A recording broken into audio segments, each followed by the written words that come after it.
Vice Chairman, please step forward. Party President, please step forward.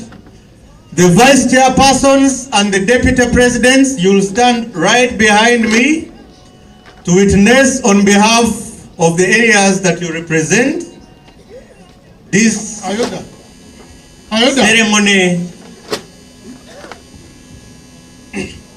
Come this way. We are now officially handing over the flag. Initially, he was a flag bearer without the flag, the symbolic flag. Now we are handing over the flag. Mr. Chairman, please hand over the flag to our flag bearer. And I'll request him to receive it. With your permission, allow me to hand over the flag to our candidate, who is going to lead us in this important journey to make sure that Uganda receives a change, and he will be the person in the chair of this country as the President of Uganda.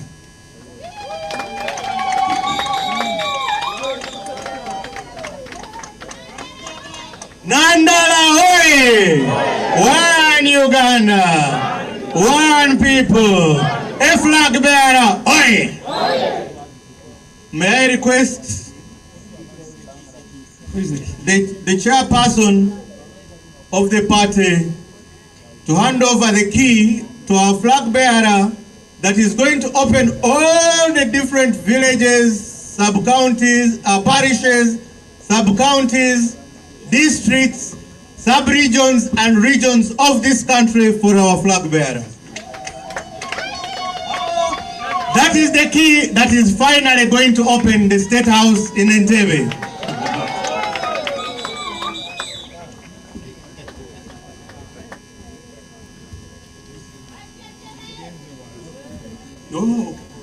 May I request the chairperson to hand over the copy of the manifesto which has our program agenda.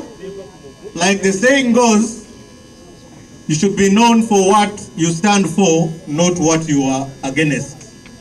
Thank you.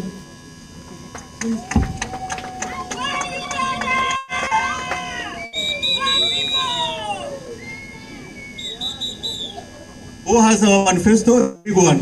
We want it to be pronounced so much. Okay. Finally, I would like to request our candidate, as the rest of the leaders witness, to come and unveil his official poster for the campaign. Kindly step forward.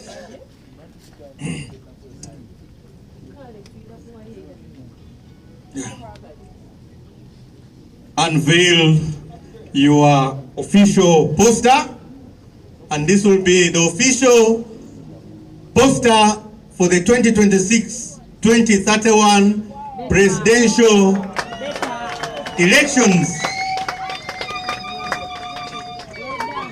Under the theme, fixing the economy, money in our pocket. Kindly sign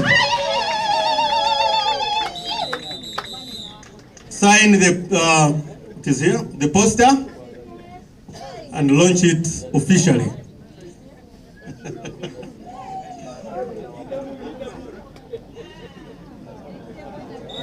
First and foremost, I want to welcome all of you here, and I want to state that my chairman, Jack Sabit, whom I've known from my younger days when I was still a civil servant. Thank you. My brother, Patrick Amriat, the party president, whom I've known for over 20 years. Thank you. My brothers from other political parties, my brother, Honorable Ibiru, Secretary General of UPC, that's the party we all began from. Unfortunately, on the way we left, but we are together. My son, Sulanda, Doctor, the Secretary General of DP, my brother, the Deputy Secretary General of GEMA, my young brother, the ED, Dr. Lawrence from IPOD,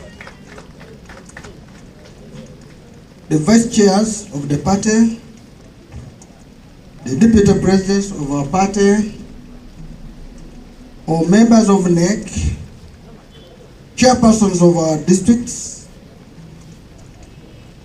the chairperson of the Women League, the chairperson of the youth, the chairperson of the elderly, all of you in your respective capacities, because protocol is very complicated for me, which I've asked my younger brother Chikonyogo, my spokesperson, to teach me, but I think with time I'll know. I want to recall that Jack Sabit, Honorable,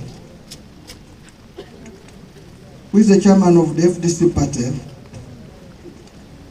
I knew him when I was still a civil servant in the Ministry of Finance. And I cannot miss my word and say he has been there, mentored me up to now. A few minutes I asked him a question. Have I answered the big question you have been putting forward? He said, you're about to answer it. So in that regard, I would ask Honorable Jack Sabit for us to be able to answer the question he put forward many years ago to lead the campaign bureau as our chair. I know there will be announcements here, but this shows that you're a person we should bank on. Brothers and sisters, of course, all of you know I come from the mountains of the sun, where I was born to parents who are teachers and farmers. Today, I stand here humbled. Out of 45 million Ugandans, I am one of those you have chosen to be the president of this country. And I want to ask you to forget everything. My size, my height, my English, forget about those. Those are not good. Judge me as your own. As you remember, God chose King David from among the last persons whom nobody loved in their family. You recall, all of you, the story. They brought the big ones. The prophet said, not that one. They brought the tallest until all of them were finished. The story of the Bible, a true story, and it's in the Quran. The sons of Jesse. Then they asked Jesse, is there any more? He said, I have something which is rearing sheep, and I'm sure you would not be happy to look at it. And they said, bring that one. When they brought, the guy was dressed in rags, smelling sheep, and the prophet said, that is the chosen one by God. And all of you must agree with me that King David was being chosen after the people of Israel had asked God that you are very far, give us a king whom we serve every day. And indeed, God said, are you serious? He said, yes. Then he said, okay, I'll give you. Then he gave them King Saul. And when he tormented them, God told them, you wanted your king. That is your what? King, I gave you. Now when he was bringing David, He said, I brought my own king. King David was the most loved person before God. He committed a crime, but God forgave him. But he led the country, that is Israel, for how many years? For how many years? For how many years? So the most loved person led the country for 40 years. We Muslims have our dua after many days. Jesus fasted for how many days? The number of days of a thief, how many? 40. So 40 is a remarkable figure in the history of God.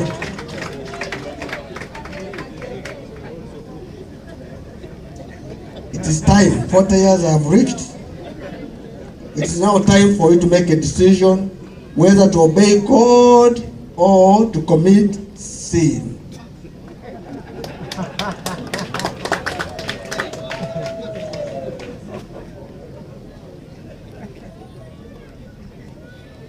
Of course, I've crossed paths with many of you, fellow Ugandans, men and women, youth, and the people of different backgrounds and tribes. Many, from school, from working, from business, from anything you can mention. So, but never in my life I ever imagined that people would laugh and scorn the dead. Especially if the one who died is considered to have been having power, which in our lives was never, and the death was a uniting factor. And this is only caused because of unbearable conditions and untold sufferings experienced by majority of our people in Uganda. Imagine 84 out of 100 are dependent. That means only 26 are the ones who are working for 84%. And those 26% wake up to demands of rent, to demands of food, demands of treatment, and the list is endless. A member of parliament every minute is called on to be told somebody is sick, somebody has no fees, somebody has no food, somebody is not able to live on his own, he has no house, and the member of parliament is the one who is looked after to be a solution, and he can't or she can't. This is a problem in our country. All of you will agree with me, in 1997, our debt was waived. It came to zero. And we declared highly indebted poor countries, HIPIC. This was an opportunity for us to build our country. Unfortunately, it couldn't. As we speak, our debt is beyond 50% of the recommended gross domestic product. That means we had borrowed from which bank here? Stanbic, would have been declared bankrupt by now. In short, we're bankrupt and we're living in a dangerous situation. That's why poverty is on increase, no food on tables, unemployment is on increase, and this causes a big problem for our country. I come here to offer myself as the President of Uganda after deep reflection on our situation in Uganda. I have worked in Uganda. I have worked at international level.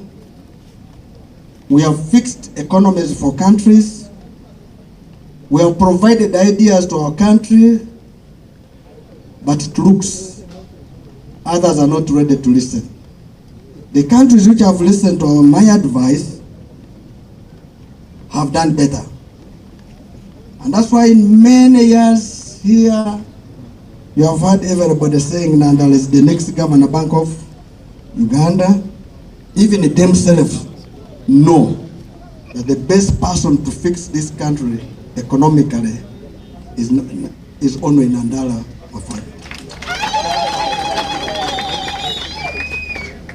Our youth are living in bad situations. Cities are burdened with health bills because of health services are not functioning. Schools, the people who go to school now are burdened with fees. The country is heavily taxed. The people of Uganda are heavily taxed, that they are left with nothing for themselves. And the tax which is taxed is mostly put to waste. All of you will agree there's a report of World Bank which has been, I think, confirmed by our GG that of our budget, 10 trillion is wasted in corruption. 10 trillion. When I was telling somebody that I am going, if made a president of this country, I'll put 100 million in every village. Somebody said, where will you get the money? I want to run mathematics with me. We have 70,000 villages, times 100 million, you get 7 trillion. If I plug corruption of 10 trillion, I'll put 7 trillion in the village, balance of 3 trillion will be available for another day. I demonstrate experience in fighting corruption, and I can tell you, with all of you working together with me, this is possible. I come with conviction that together we can fix these challenges of our motherland, Uganda, and make it a better place for all of us to live. None of us applied to God to be born in Uganda. And since when Uganda is for all of us, we must enjoy Uganda, not for a few to enjoy Uganda. I come as a bridge to peacefully carry Ugandans from the current political, social, and economic hopelessness to a country that we can all be proud of. As FDC, we offer a social contract in this manifesto. The FDC under my leadership promises to provide jobs by investing in productive sectors, by filling vacancies in government offices, and we promise to put money in your pockets by reviving cooperative unions, which will also create jobs. We shall need good infrastructure. We shall have a skilled and healthy human resource, solid security, and affordable electricity, among others. Your vote in 2026 elections is paramount.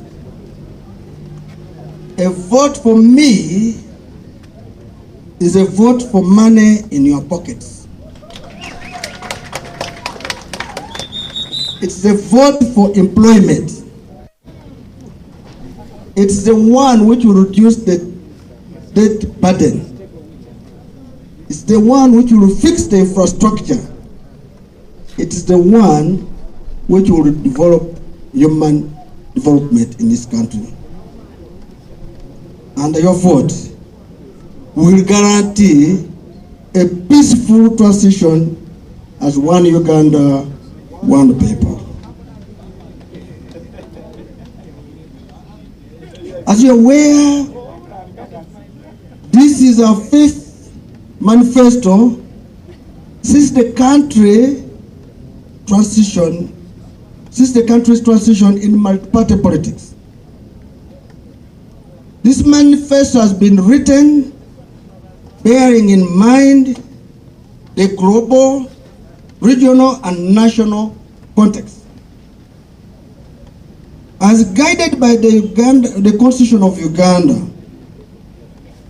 we shall actively participate in international and regional forums that stand for peace, the well-being and the progress of humanity, and dealing with global challenges such as political tensions between the United States and China, Israel and Palestine, as well as Russia and Ukraine, among others.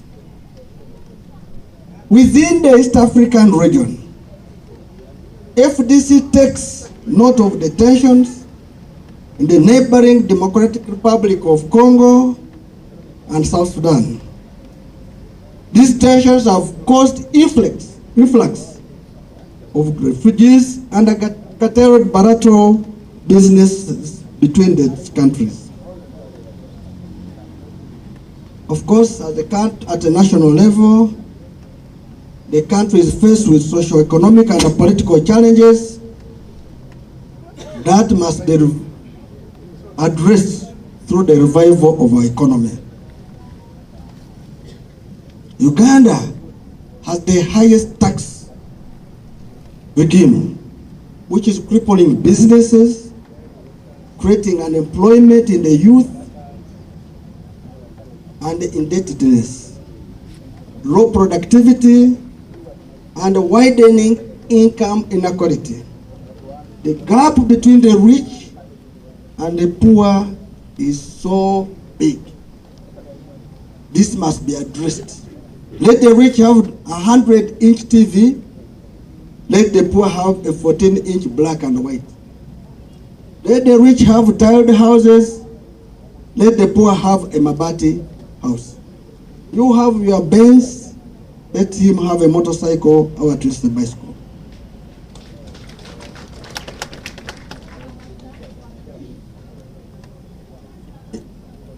Of course, all these have led to land disputes, environmental degradation, poor infrastructure, low quality education, and of course, the ailing health sector. The 2024 National Population and Housing Census put our population at 45.9 million. And of these, 50% are below 18 years of age. And the same report reveals that 84 out of 100 are dependents. This poses a high danger burden, and it has led to over 4 million youth unemployed, education of the youth being low and not being well trained. This, I promise, if elected the president, these economic hardships, these inequalities, which have resulted in resentment and anger by one tribe against another, or a region against another, will be history.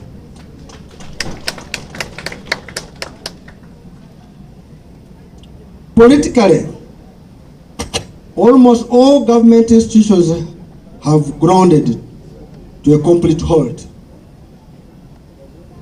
Of course, political parties are also grappling with internal strife. The judiciary is burdened with case backlog and inefficiencies, and of course our parliament, which is busy passing anti-people laws. The security forces, which is supposed to be for civilians, is busy taking sides with the ruling party.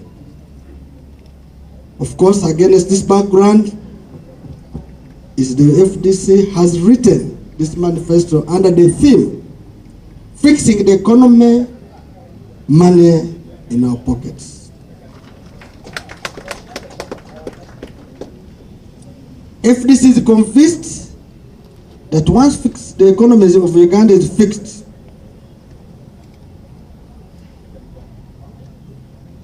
this will lead to rebuilding the country.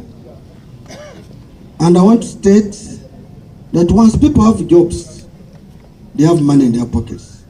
They will afford 2 meals, they will educate their children, they will afford basic family needs, and importantly, the country will have a wide tax base.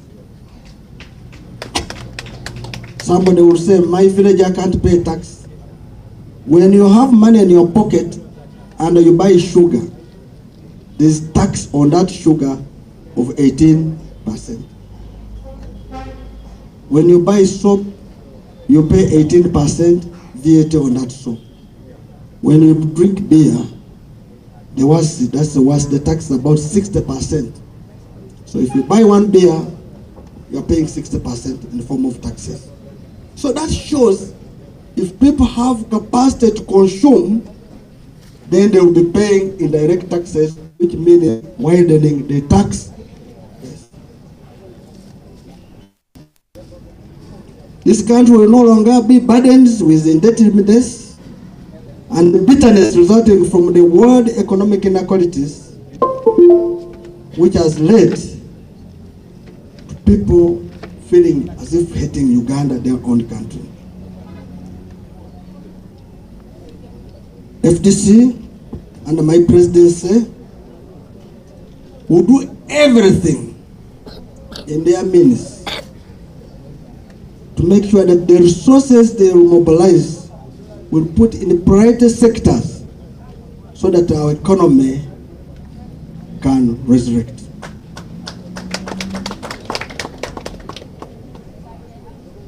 Given the radical reforms within the global aid system, the FDC government will be intentionally focused and frugal in the management of Uganda sources. I talked about transition. Before I make the policy shifts, I needed to make a comment on transition.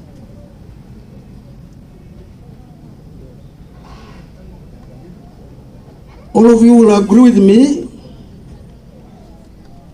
Uganda has failed to achieve a peaceful transition from one regime to another. Regimes have come to power forcefully and left the same way. Involvement of the military in politics started in 1966 with the invasion of the Rubiri and the subsequent exile of Kabaka Mutesa II. Throughout our UPC government of Bota I, Central Uganda was seething with anger, which is why when Idi Amin took power, that's under coup, he was welcomed with jubilation. 50 years later, under the NRM regime, the same military invaded and killed the people in Obusinga Road, where even Omusinga or Kabaka was under captive for 2 years. In all the 63 years of independence, one leader has come after another by atrocities against Ugandans. which have never stopped. It is now an opportunity for Ugandans to cause change,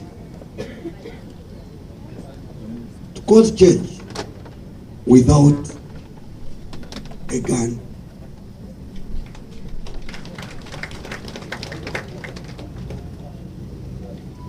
We cannot keep this country in pain. It needs a healing process. On this, I will urge the country to massively come out and vote FDC for restoration of sanity.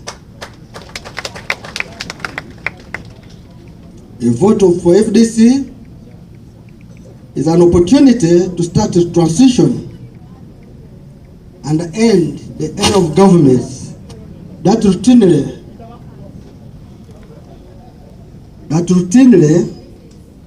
use the tool of coercion to hold on power against the will of people.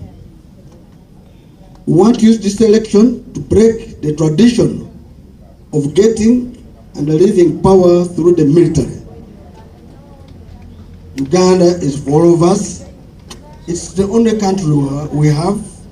It is our destiny.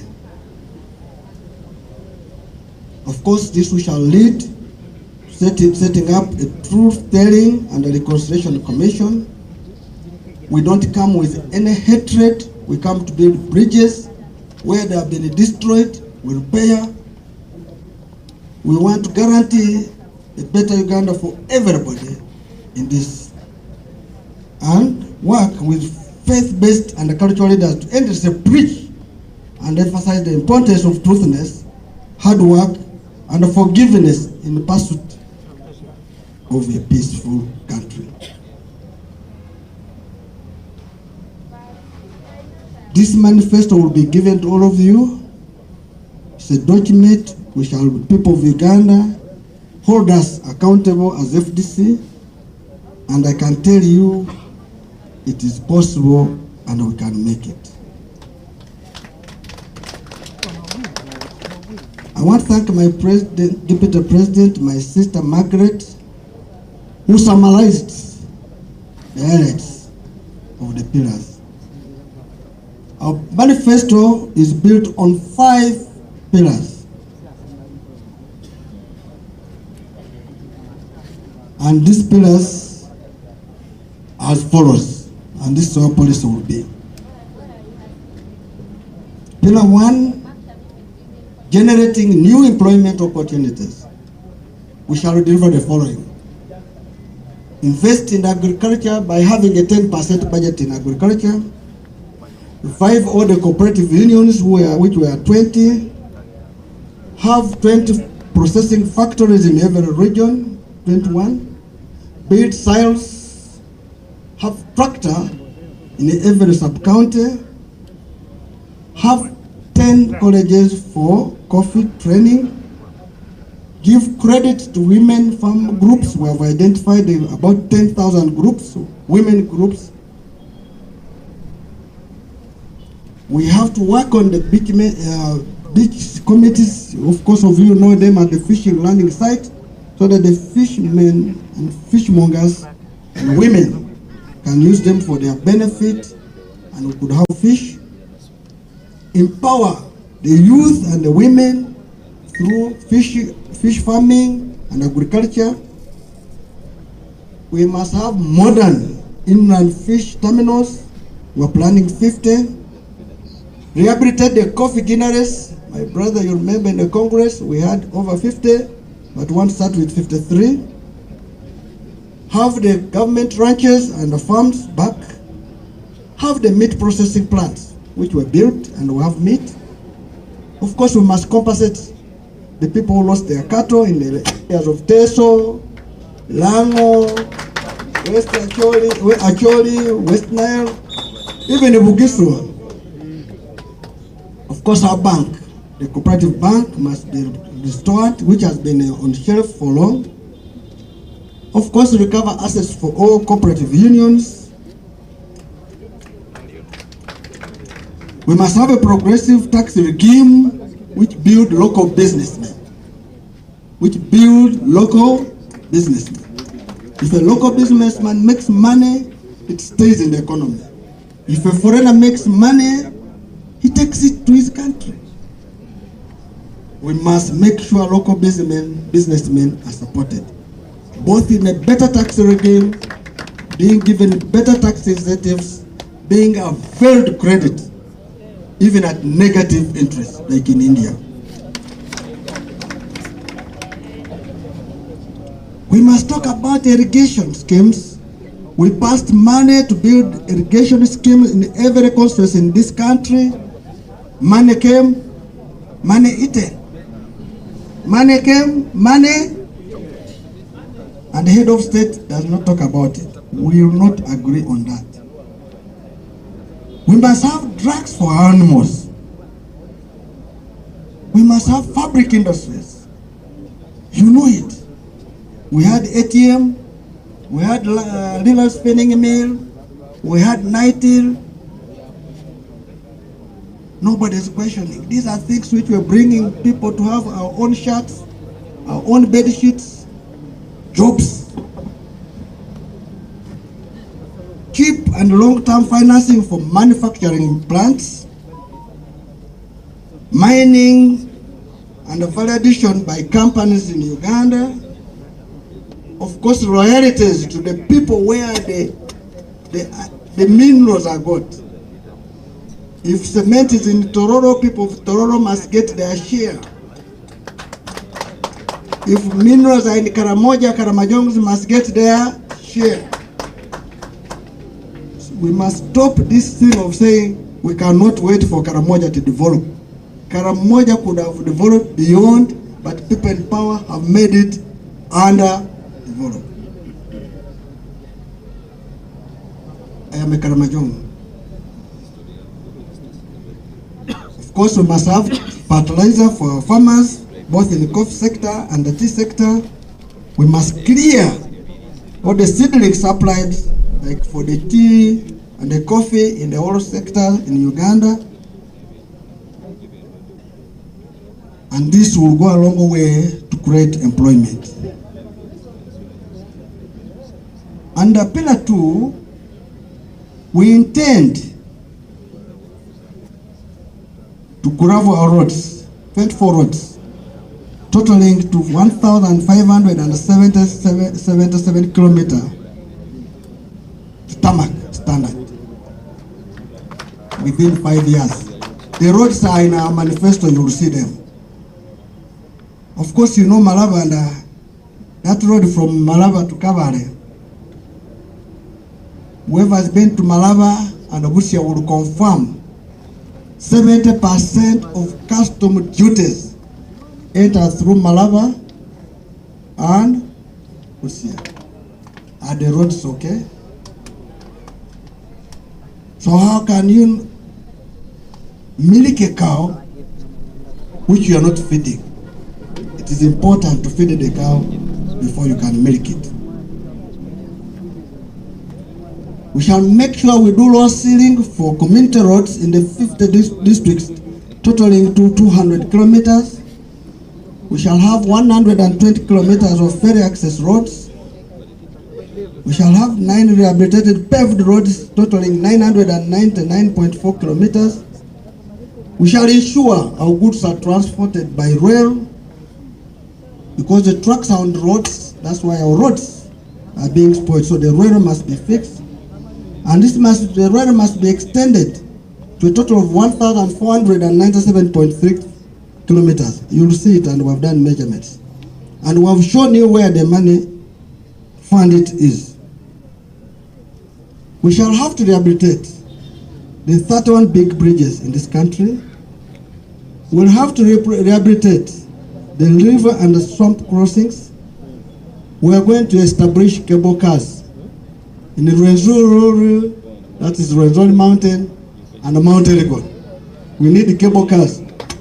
Somebody will say, but because you come from the mountain of Elgon, that's why you want a cable car. You need to come and see Mount Elgon. It's the best place in this country.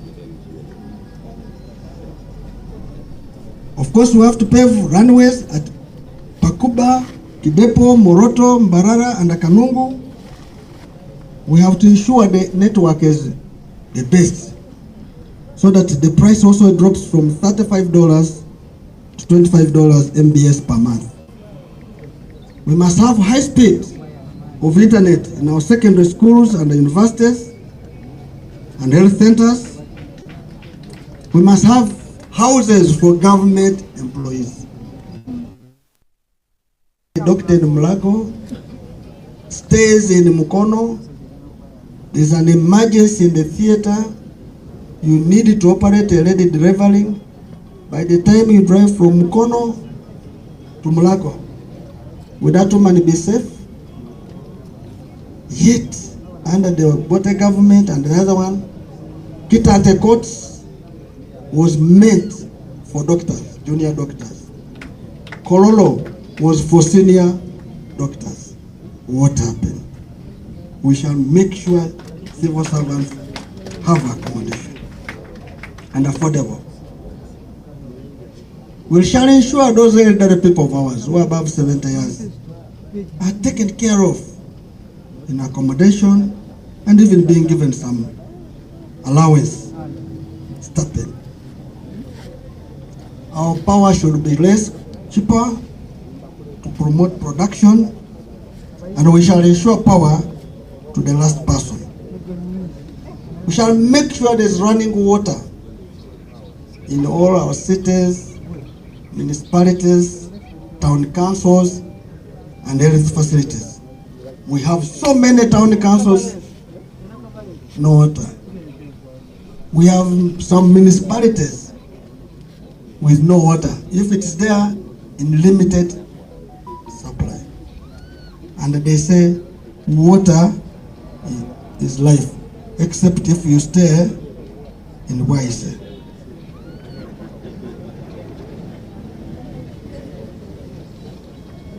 We shall have 4 regional military and police referral hospitals. We shall have 500 housing for military and police. We shall ensure there's free education for children of men and women in uniform up to university. We shall provide free medical care for citizens in public hospitals. Why should you go to the hospital and they say, here's a prescription, go and buy drugs? No. You should be treated in public hospital. I want to assure you, if you vote me, medical tourism will end. Medical tourism will what? Nobody will go to Dubai, to India, to Turkey, to South Africa on public resources for treatment. We shall ensure those facilities are here for everybody to benefit. Of course, we have talked about compensation. Human development. We shall ensure all our primary schools have more classrooms, and we're planning 87,000 classrooms. And we shall ensure the salaries of teachers, both arts and science, are the same and high. Most developed countries, the salary. If you went to a primary school or a secondary school and asked the teacher, where is your ATM card? He will tell you it is with who? It's with who? And when the teacher is teaching 1 + 1 in the classroom and he hears a motorcycle coming, you will see him running through the window because he thinks they have come to collect money from him for the loan defaulted. This is not acceptable for our teachers, for our civil servants who should provide services to this country. Of course, we shall have a feeding policy for our children in schools. Yes. And we're going to increase capitation grant for primary school from whatever it is, 200,000 per people, and the secondary school to 500,000 per student. Somebody will say, where's the money? I have a balance of 3 trillion.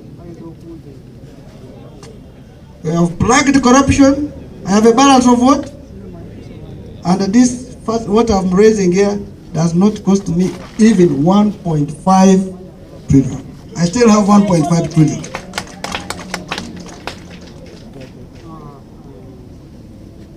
We will provide free sanitary pads and towels to all teenagers, girls in schools. Of course, those towels will be tax-free. We shall make 200 public secondary schools, and these secondary schools must also have stadiums to promote games. Somebody was asking me, how do you build a stadium? If you went to Ghana, even a primary school has its own stadium. I am sure my brother Biro agrees with me in this. So if a primary school in Ghana has a stadium, we can organize a stadium in every district to take care of the sports of our children. If a Speaker of Parliament can build a stadium, what about government?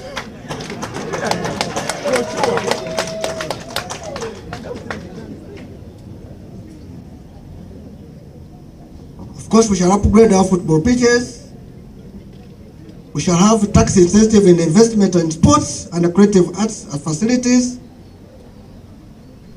Of course, tax waivers for private schools with playgrounds. Private, they will have tax waivers. And even we shall give them credit to be able to build them. There will be 10 sports academies for all the sports. 10 sports academies. Why not train as sportsmen in sports?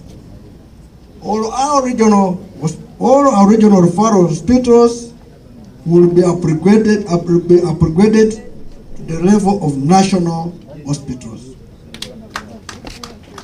And our district hospitals will be upgraded to regional referral hospitals, the standard of that. We shall equip our rehabilitation centers for the support of the youth who are struggling with drugs and alcohol. I want to tell the country that the youth are taking drugs and alcohol not because they want it, it's because they have nothing to do. If you give a youth a job to go and work in the morning up to evening, what time will he have to take drugs? What time will he have to take alcohol? They are taking it because they have nothing to do. So we should create employment for them.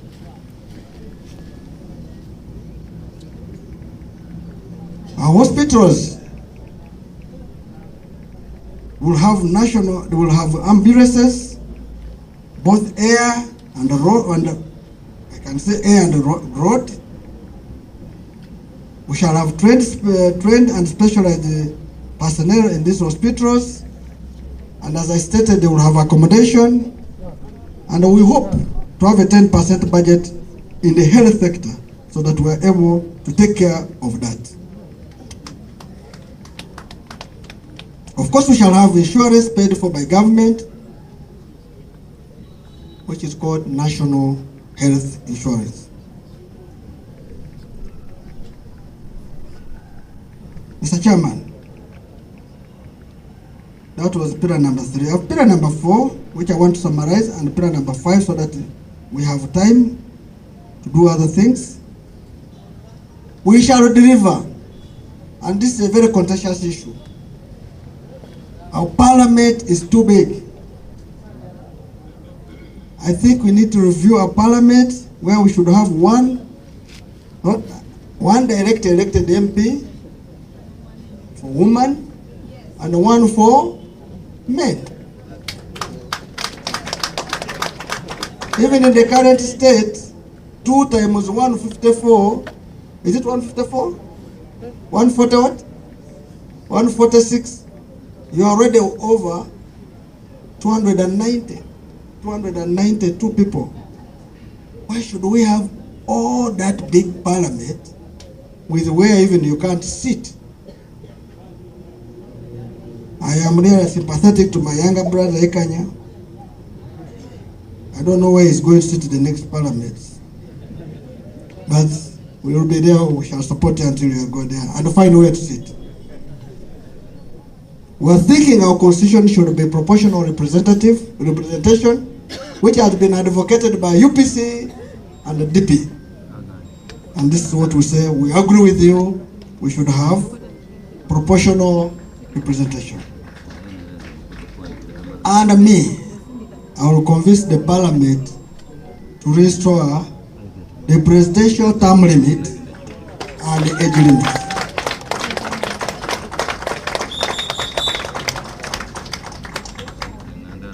I will ensure the Inspectorate of Government, that's IGG, his or her powers can never be overridden by a president. Because if we're fighting corruption, you need to empower the IGG office, you need to empower the Auditor General's office, you need to empower the Internal Auditor General's office, you need to empower the Criminal Investigation Department of Police, all those organizations and the civil society.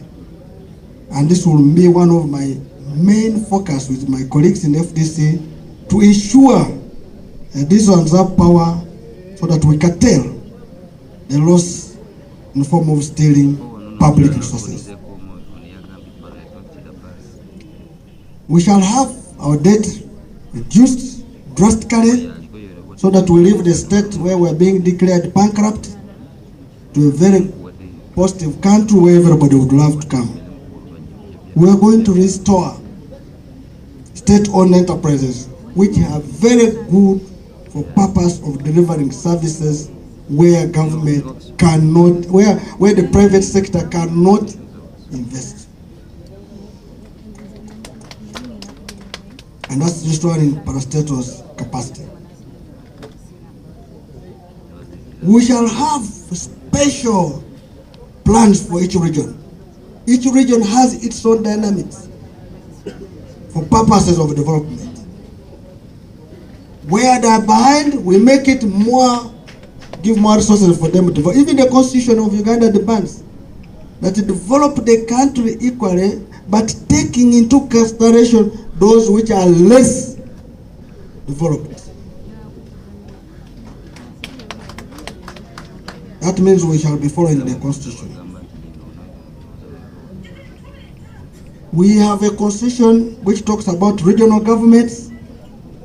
They have never been operationalized. I want to state, when you give me power, regional government will be operationalized and they will have the allocation of 60% of our budget. Now somebody will say, you budgeted 10% in agriculture, 10% in health sector. That 60% which goes there will have a portion of 10% for agriculture, 10% for health, and agriculture is in the villages. And the villages are the one which form regional governments. We'll have a Judicial Service Commission which will really scrutinize judgments. Judicial has backlogs, but the judgments which are really delivered, and you see that even a P1 child will say that was wrongly delivered. Justice denied. Just what? We shall have timely investigations and action on them. All colonial rules and laws like the one of preventive arrests will be ended.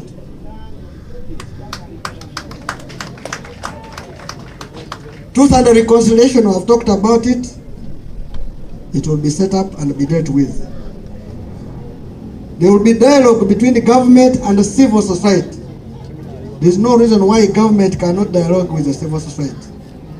We shall fund Human Resources Commission with enough money to carry out investigation and even prosecute those who abuse human rights.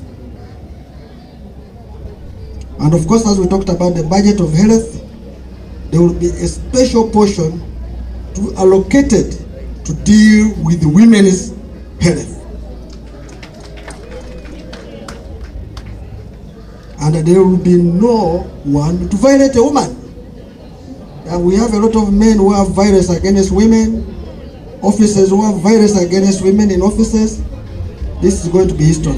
Women must be respected as one of the best people on earth. And I've talked about capital, and I can tell you there will be cheap capital for all Ugandans. I have special interest groups, that's Pillar 5, and Mr. Chairman, I will conclude on that.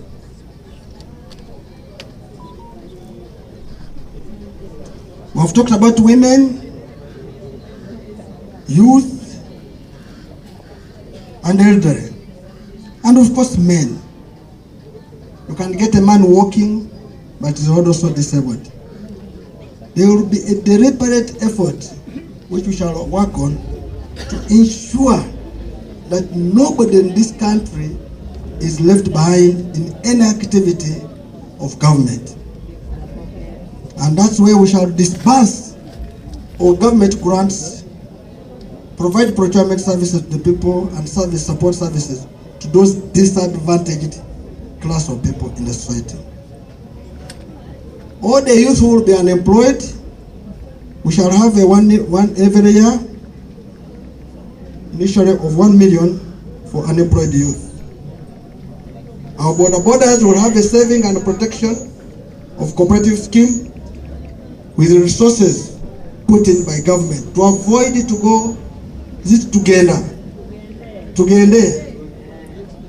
I was computing for one border who bought a motorcycle at 5 million. At the end, he had paid about 16 million. In short, he worked for together.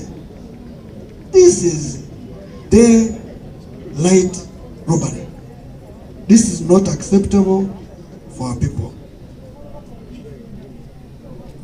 All government contracts, there will be a deliberate effort to be given to the youth in a proportion of 10% or more. We the youth, if we're not treated well as the youth, I wouldn't be standing here to talk to you. Which I want to thank the Jack Sabbaths for having mentored us.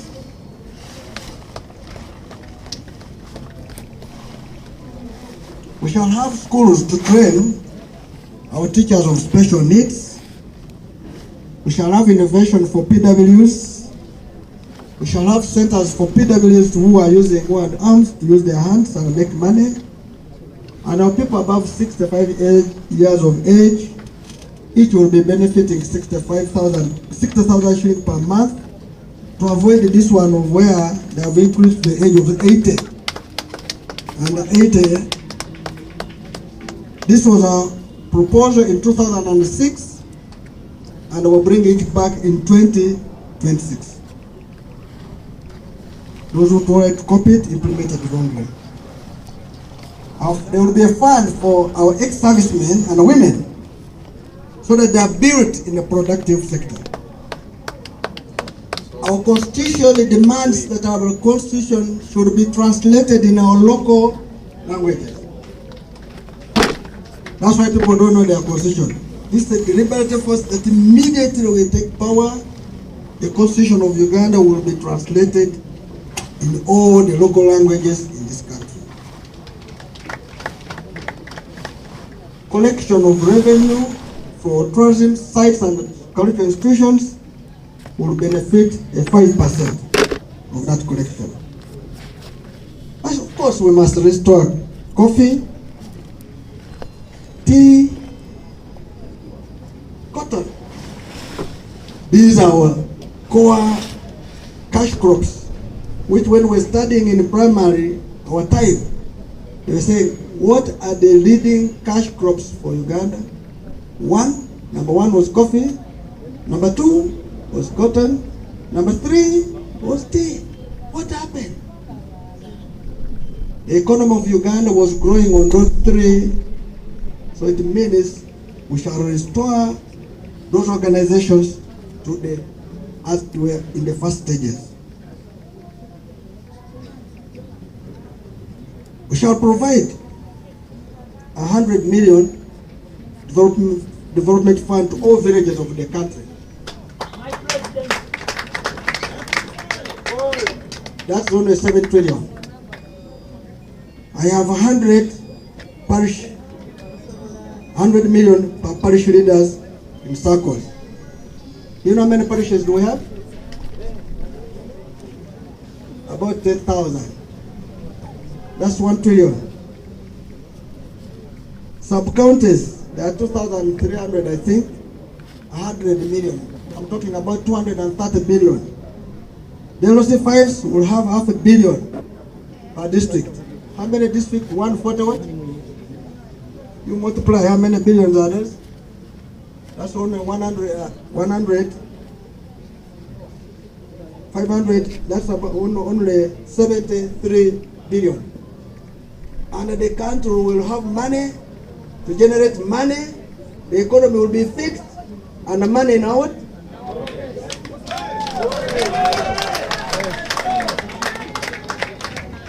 I want to ask all of you to trust us. We come here ready to work for you. We want to tell you we are servants you can rely on. We come here to unite this country without hatred on anybody. I want anybody to move from Koboko to Chisoro, and each of you will treat each other as brother and sister. One Uganda. We build bridges where they are not. We repair those which have been destroyed.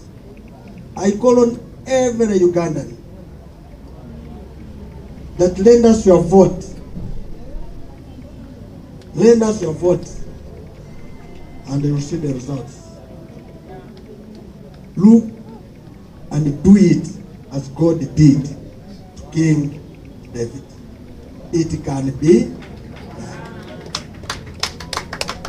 Where there is no road, God will put a what?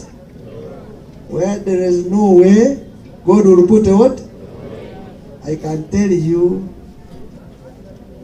if all of you voted Nandala Mafari as your president in Uganda, you will never regret in your entire life.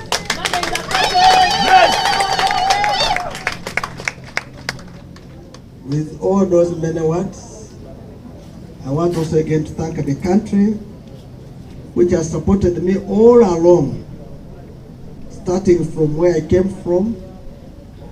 I came from Ubudadili, went to the national, they took me to school, they looked after me, and all the support wherever I've worked. I will not go without mentioning my brother, Sebambi. Is he still around? Yusuf was my colleague in the university, a very bright man, and has been there for me. And I believe, even in Uganda, if I work with Yusuf, he should be there for me. I want to thank my brother Mukalas for the love he has shown me wherever. As a human being, I've fallen short of grace, but he has been there for me. All of you, where I have erred, knowingly or unknowingly, please forgive me. Just give me an opportunity to lead this country, and you will never be great. God be with you. God bless you. One Uganda. One people. One people.